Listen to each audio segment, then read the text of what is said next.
Human nervous system या neural system में आज का जो टॉपिक हमने लिया है उसका नाम है basics of neural system part second. इस पार्ट सेकंड में 10 की बायो बेसिक वर्ड्स में डिस्कस करूंगा जिसका डायरेक्ट रिलेशन है आपके नर्वस सिस्टम से, क्योंकि इसको बिना पढ़े आप न्यूरल सिस्टम के ऊपर कमांड नहीं कर सकते, आपको समझ में ही नहीं आएगा और बार बार आपको रटना पड़ेगा। कोई भी रेफरेंस बुक आप पढ़ रहे हैं इस टर्म्स को पढ़ लीजिए, एकदम से सफर आसान हो जाएगा। तो आइए समझते हैं कौन कौन सा बायो बेसिक टर्म्स है जिसको आज मैं डिस्कस करूंगा। तो नंबर 1 पे जो मैंने लिया है उसका नाम है एक्शन पोटेंशियल। एक्शन पोटेंशियल में बहुत सारे स्टूडेंट को कंफ्यूजन होता है। उसके बाद दूसरे पे आपका थ्रेशोल्ड पोटेंशियल क्या होता है। तीसरे नंबर पे देखेंगे तो रिफ्रैक्टरी पीरियड जो है इसको हम लोग जानेंगे। चौथे नंबर पे माइलिन के बारे में बहुत ज़्यादा थोड़ा बहुत तो पता होता है लेकिन बहुत ज़्यादा पता नहीं होता, तो उस कॉन्सेप्ट को भी क्लियर कर लेंगे। उसके बाद न्यूरोप्लेक्सिस, ये बड़ा ही इंपॉर्टेंट कॉन्सेप्ट है, इसको याद रखेंगे। होम्योस्टेसिस पहले भी बताया है, फिर से एक बार डिस्कस करेंगे। डेंड्राइट और एक्सॉन के साथ साथ ग्लिया का भी जो है डिस्कशन आज के टॉपिक में होगा। तो अगर इनमें आपको कंफ्यूजन है तो ये वीडियो मैं आपको डेडिकेट कर रहा हूँ, शुरू से लेकर अंत तक देखिए, एक एक कॉन्सेप्ट को क्लियर कीजिए। कोई भी एग्जाम हो, अगर ह्यूमन न्यूरल सिस्टम या नर्वस सिस्टम से अगर क्वेश्चन आता है तो आप बड़े आराम से बिना कोई एरर के कर सकते हो। तो आइए समझते हैं इसको वन बाय वन। तो सबसे पहले हम बात करेंगे किसका, एक्शन पोटेंशियल का। एक्शन पोटेंशियल क्या होता है, तो जाहिर सी बात है कि आप देखेंगे कि न्यूरॉन्स क्या है, आपके स्ट्रक्चरल एंड फंक्शनल यूनिट है किसका, न्यूरल सिस्टम या नर्वस सिस्टम का। और एक न्यूरॉन का स्ट्रक्चर देखेंगे, मान लो ये स्ट्रक्चर जो बनाया गया है किसका है, ये स्ट्रक्चर ऑफ न्यूरॉन है। तो यहां पे मैं लिख देता हूं स्ट्रक्चर ऑफ, एक न्यूरॉन का जो है ये स्ट्रक्चर है, यानी कि सब न्यूरॉन सेम होता है। तो ये वाला पोर्शन जो देख रहे हो, ये तार जैसा जो पोर्शन दिख रहा है, इसको हम लोग बोलते हैं क्या है, डेंड्राइट। आप जानते भी होंगे, तो इसको बोलते हैं हम लोग डेंड्राइट्स। तो यहां पे लिख देता हूं डेंड्राइट्स। उसके बाद ये जो आप लेंथ देख रहे हैं, ये पूरा का पूरा लेंथ, ये लेंथ क्या है आपका, ये जो है एक्सॉन है। तो यहां पे मैं लिख देता हूं क्या, एक्सॉन। ओके, और ये वाला पोर्शन देख रहे हैं, यहां से यहां तक वाला पोर्शन, ये जो है आपका, ये पोर्शन देख रहे हैं, इसको बोलते हैं cell body. Cell body, soma या साइटोन, है ना, सेल बॉडी। तो ये 3 पार्ट आपको कम से कम याद रखना पड़ेगा किसी भी बायो बेसिक टर्म्स को समझने के लिए। आपको क्या है, इस 3 पार्ट को, एक जो है आपका कौन सा है, डेंड्राइट जो रिसीव करेगा सिग्नल को, दूसरा है आपका सेल बॉडी और तीसरा है एक्सॉन। मैं एक एक चीज को बताऊंगा। तो यहीं से शुरू करते हैं कि एक्शन पोटेंशियल क्या है। तो एक्शन पोटेंशियल क्या है, इसको पहले समझ लीजिए। वह इंपल्स, वह इलेक्ट्रिकल इंपल्स जो ट्रैवल करेगा through the length of a neuron, उसको हम लोग क्या कहेंगे, एक्शन पोटेंशियल। तो एक्शन पोटेंशियल को अगर डिफाइन करेंगे तो कैसे होगा, the electrical impulses that travels along the length of a neuron। तो एक न्यूरॉन का जो लेंथ होता है, उस लेंथ में जो इलेक्ट्रिकल इंपल्सेस ट्रैवल करता है, और ट्रैवल का पर्पस क्या होता है, इंफॉर्मेशन का। ये ट्रैवल का पर्पस क्या होगा, इंफॉर्मेशन ट्रांसमिशन के लिए। क्या होगा, इंफॉर्मेशन, तो यहां पे लिखता हूं ट्रांसमिशन के लिए, इसको याद रखेंगे, इंफॉर्मेशन ट्रांसमिशन के लिए। इसी को हम लोग क्या कह देंगे, एक्शन पोटेंशियल। तो स्टूडेंट को यहां ये भी कंफ्यूजन हो जाता है कि सर इलेक्ट्रिकल इंपल्सेस क्या होगा, थोड़ा इसको भी बता दीजिए। तो इलेक्ट्रिकल इंपल्सेस को एक लाइन में समझ लीजिए, वेव्स ऑफ, ये क्या होता है, वेव्स ऑफ इलेक्ट्रिसिटी। इलेक्ट्रिसिटी का जो तरंग होता है उसी को हम लोग क्या कह देंगे, इलेक्ट्रिकल पोटेंशियल। तो वैसा इलेक्ट्रिकल पोटेंशियल जो ट्रैवल करेगा along the length of a neuron, उसको हम लोग क्या कह देंगे, एक्शन पोटेंशियल। तो आई होप इसको, ये पॉइंट आपको क्लियर हो गया। अब दूसरे पे है थ्रेशोल्ड पोटेंशियल। अब थ्रेशोल्ड एनर्जी भी होता है, तो कहीं भी थ्रेशोल्ड का मतलब क्या होता है, मिनिमम। तो यहां पे जो है मिनिमम, और पोटेंशियल जो मतलब क्या हो गया, वोल्टेज। तो जो मिनिमम वोल्टेज रिक्वायर्ड होगा एक्शन पोटेंशियल को होने के लिए, उसी को क्या कहेंगे हम, थ्रेशोल्ड पोटेंशियल। तो इसको लिख लीजिए, इसका डेफिनेशन, द मिनिमम वोल्टेज, तो यहां पे लिख देता हूं minimum voltage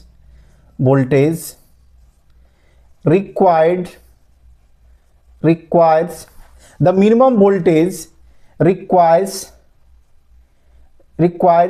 an action potential to occur. तो एक एक्शन पोटेंशियल को होने के लिए जितना मिनिमम वोल्टेज की आवश्यकता होती है उसी को क्या कह देंगे, थ्रेशोल्ड पोटेंशियल। अब तीसरा है रिफ्रैक्टरी पीरियड। तो रिफ्रैक्टरी पीरियड क्या होता है, तो इसको समझ लीजिए। तो रिफ्रैक्टरी पीरियड क्या होता है, टाइम होता है। तो ये क्या है, द टाइम, तो यहां पे लिख लेंगे द टाइम ड्यूरिंग विच, मतलब वह टाइम जिसके दौरान a neuron is unable means होगा not able to generate another action potential।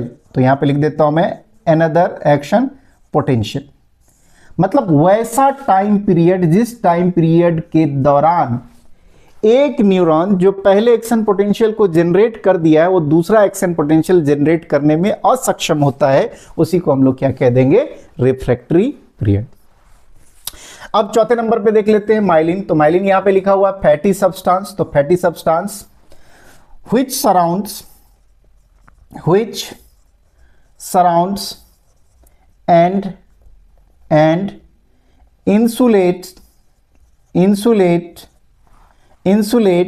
the axon for faster transmission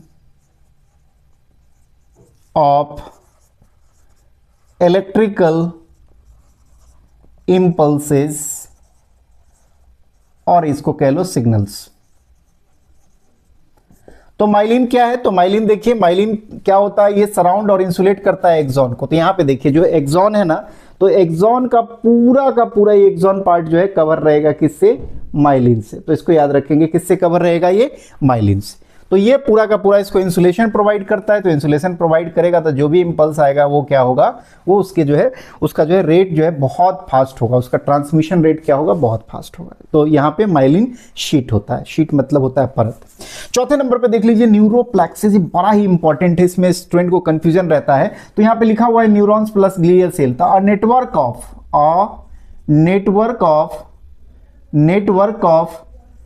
neurons और ग्लियल सेल्स, तो अ नेटवर्क ऑफ न्यूरॉन्स और ग्लियल सेल ये क्या करेगा, सपोर्ट एंड, तो लिख देता हूं support and maintenance of neural system.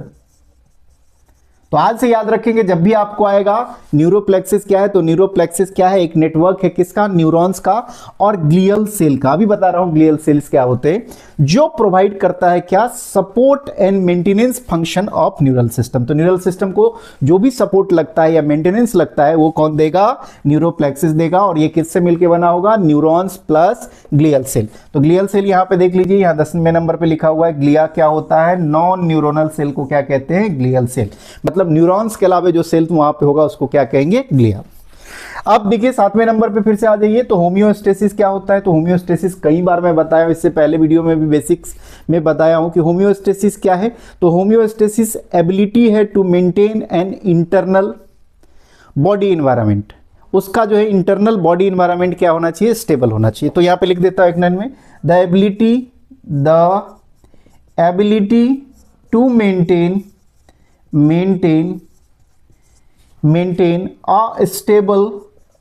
a stable internal environment despite